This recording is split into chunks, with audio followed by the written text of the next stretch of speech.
Hello and welcome to Newsfeed on Trust TV. I am Sumaya Abubakar, taking you through the stories trending online that people are talking about and sharing around the globe today. The time may be rough and tough. Our spirits must remain unbowed because tough times never last, President Tinubu tells Nigeria in New Year message. Reps propose jail term for employers owing salary. Major investments in Nigeria are Igbo-owned, says Speaker. An Israeli bombardment destroyed over 70% of Gaza homes, according to media office. Now, top of what's trending today, we have President Bola Ahmed Tinubu has rallied Nigerians to stay united and support his administration as it works to build a better nation and a Nigerian society that cares for all citizens. In a New Year message broadcast to Nigerians at 7 a.m. on Monday, 1st of January 2023, the president urged Nigerians not to falter despite the tough times and difficulties they face. Tinubu disclosed that for 7 months now, there have been ongoing measures to revive the economy, noting that it only needs to be accelerated to be delivered across the nation for relief. On power supply, he added that during COP28 in Dubai, he and the German Chancellor Olaf Scholz reached an agreement to hasten the delivery of the Siemens Energy Power Project, which will ensure constant supply to homes and businesses. The president promises to work diligently to make sure every Nigerian feels the impact of their government. While many have blamed the removal of fuel subsidy and the move at the unification of the foreign exchange windows actions for increased hardship in the country, the president once again defended his actions as part of moves to better the economy. A netizen commented, "Truth is, a lot of people will cry this period and sadly, it won't be tears of joy." Another said, "A father that lives large and feeds on chickens while the children begs, is that one a father?" Another person said, "We definitely know it's going to be a rough ride, but I still do wish you all a good one. It's not going to be easy, but I pray you all have the strength to survive this phase." Amen to that.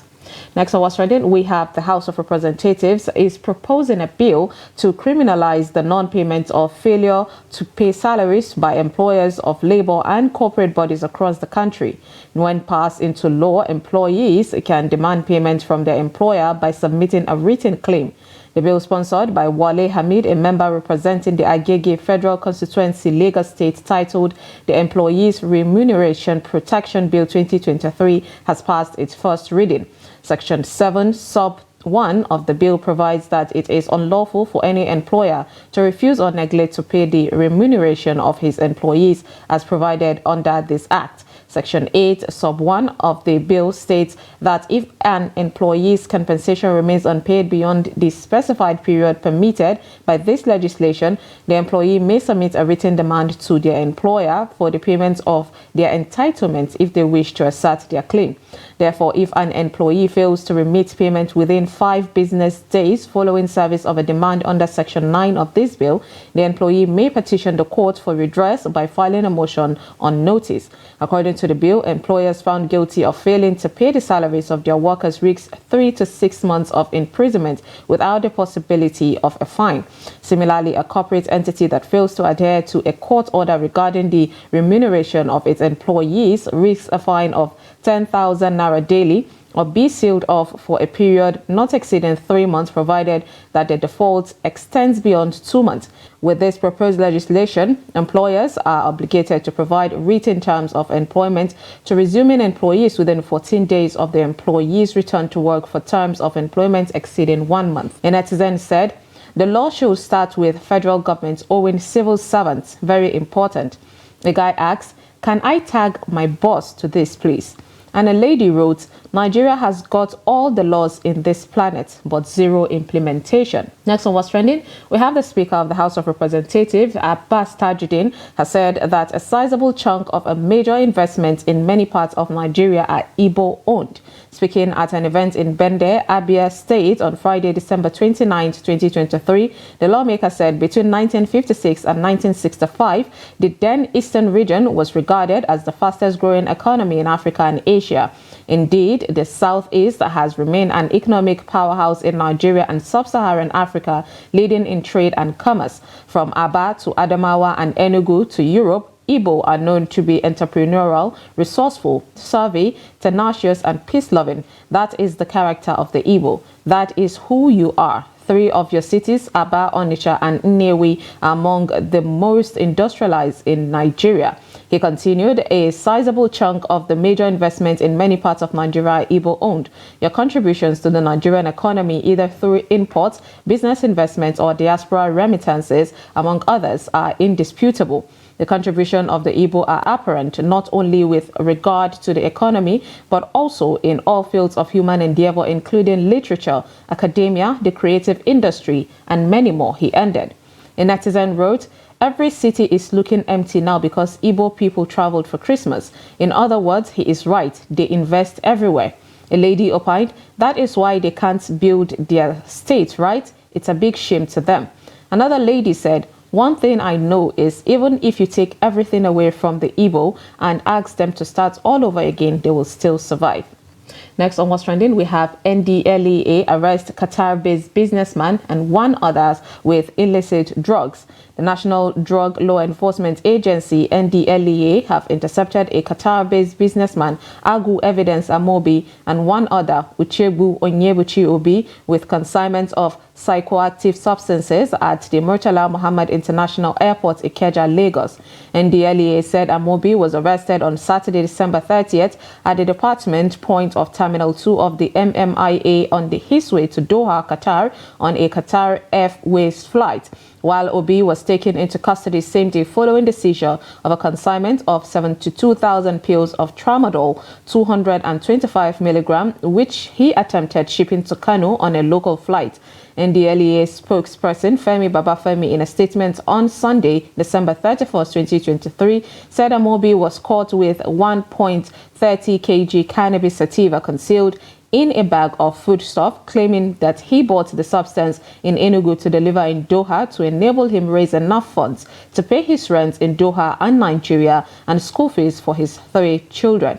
A netizen commented, someone said developers and billionaires that are not on FOB list. A guy opined, if they weren't arrested and caught, they would have been here making me feel like I am lazy or I offended God.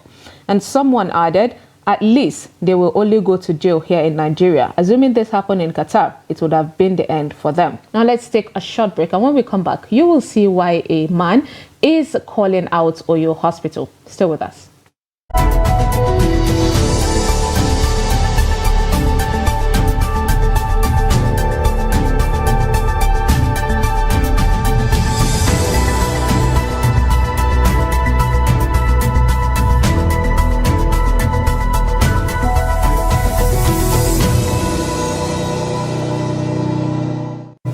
Welcome back. It's Newsfeed. Now, Oyo Hospital should explain why my daughter is SS while I am SC. Wife is AA. That's according to her father.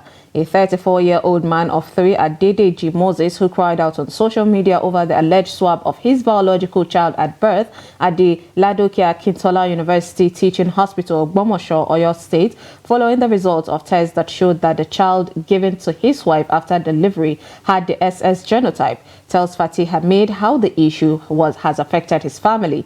He narrates that his name is Adedeji Moses. He is from Ogbomoso and married with 3 children, and he is 34 years old, that he is the father of Esther Adedeji, a child that he believed was swapped by birth. It happened in 2018, he said. My daughter was born on November 15. Now, on arrival, the hospital made it known that there was a strike, but they met a nurse when they got there late at night. She stated that she could not tend to her, and they were referred to another hospital, that is the Ladoke Akintola University Teaching Hospital, Ogbomoso, Oyo State. When they got there at midnight, they attended to them and the wife and the baby. Now, after the delivery, they were told that the baby had jaundice and something in her brain that would need treatment or else she will be dull. In 2021, he said, my wife and I were already in Lagos where we worked, and my daughter became ill. My grandmother took her to the hospital for treatment, and that was what led us to conducting a genotype test when I was told that she had sickle cell disease.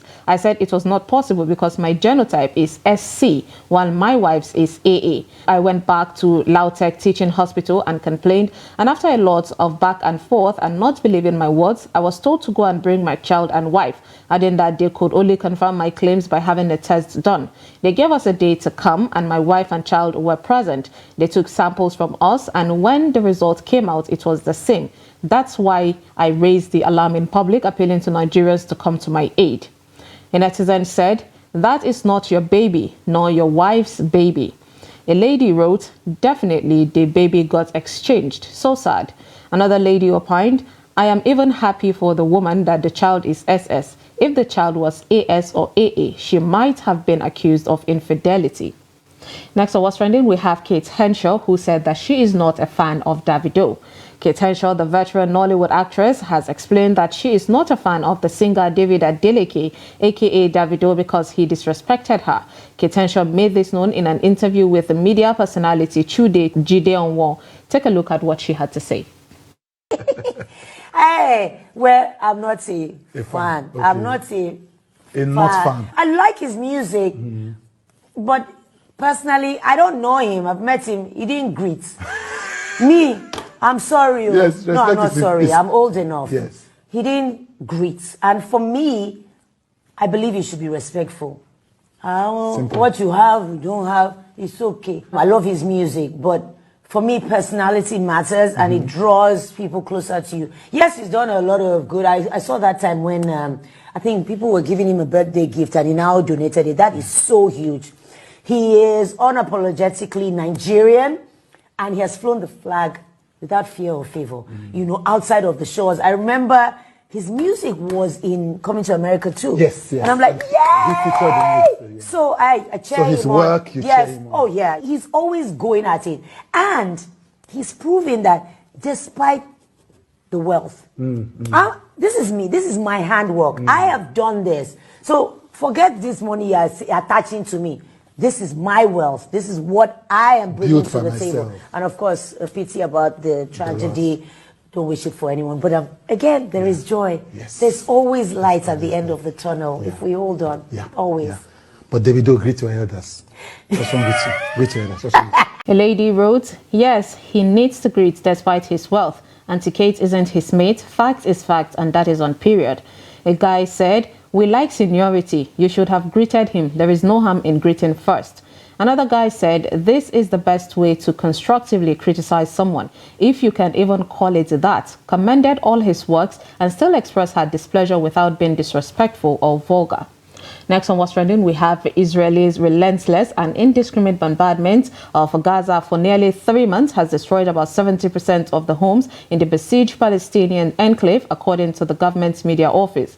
No further details were provided, but an earlier report said more than 200 heritage and archaeological sites were destroyed in the Israeli bombardment, considered the most destructive in modern history. About 300,000 out of 439,000 homes have been destroyed in Israel attack, a Wall Street Journal report said. Analyzing the satellite imagery, the report added that the 29,000 bombs dropped on the Strip have targeted residential areas, Byzantine churches, hospitals, and also shopping malls, and all civilian infrastructure has been damaged to an extent that they cannot be repaired. The word Gaza is going to go down in history along with Dresden, Germany, and other famous cities that have been bombed. Robert Pape, a political scientist at the University of Chicago who has written about the history of aerial bombing, told the WSJ. A netizen commented, "This is just ethnic cleansing. Netanyahu needs to be taken to court for his war crimes." Another person wrote, "They destroyed the whole land and are massacring innocent for the past 70 years, but they still have the audacity to act victims and all saints." Someone else said, "Yet the world is enjoying a new year. All the world leaders having fun with their families and friends, and all the so-called peeps who make the world rules and laws watching are still having a debate about the rules broken. So I don't know how many more debates are needed, how many more people need to die for it to hit home for them." And lastly, onto a viral phony video of Kim Jong-un, the president of North Korea, who won the elections again by 100%. Take a look.